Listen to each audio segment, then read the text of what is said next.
আসসালামু আলাইকুম রহমতুল্লাহ বরকাত। আজকে একটা গুরুত্বপূর্ণ বিষয় নিয়ে আমি আলোচনা করব। সেটা হচ্ছে ইউটেরাস ক্যান্সার, মানে বাংলা যেটা বলে জরায়ু ক্যান্সার। তবে জরায়ু ক্যান্সারের এটা অনেক বিরল ঘটনা আছে, এটা সম্পূর্ণভাবে জানা যায়নি। তবে এখানে কিছু কিছু মেজর সমস্যার কারণে এটা হতে পারে। ফার্স্ট অফ অল হচ্ছে অনেক মেয়েদের মেনোপজ হয়, যেটার বয়স হচ্ছে 49 থেকে 54 কিংবা 55 বছর পর্যন্ত। তখন জরায়ু ক্যান্সার হওয়ার পসিবিলিটি 100%।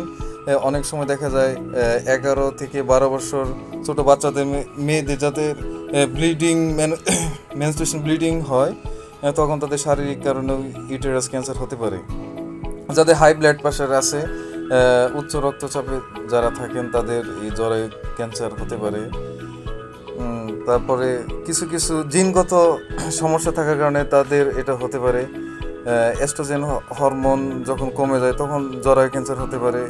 অনেক সময় দেখা যায় প্রজেস্টেরন হরমোন বেড়ে যায়, আবার এস্ট্রোজেন হরমোনটা কমে যায়, তখনও জরায়ু ক্যান্সার হতে পারে।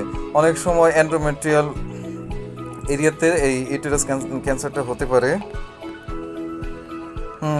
অনেক সময় দেখা যায় এন্ডোমেট্রিয়াল লেয়ারে আবার পলিপস মানে টিউমার হয়, এটার কারণে জরায়ু ক্যান্সার হতে পারে। হরমোনাল রিপ্লেসমেন্ট থেরাপির কারণে অনেক সময় ইউটেরাস ক্যান্সার হতে পারে। হ্যাঁ, পরবর্তীতে আমি এটা ট্রিটমেন্ট, মেডিকেশন সব কিছু জানিয়ে দেব এবং সার্জিক্যাল সিস্টেমগুলো জানিয়ে দেব। আসসালামু আলাইকুম।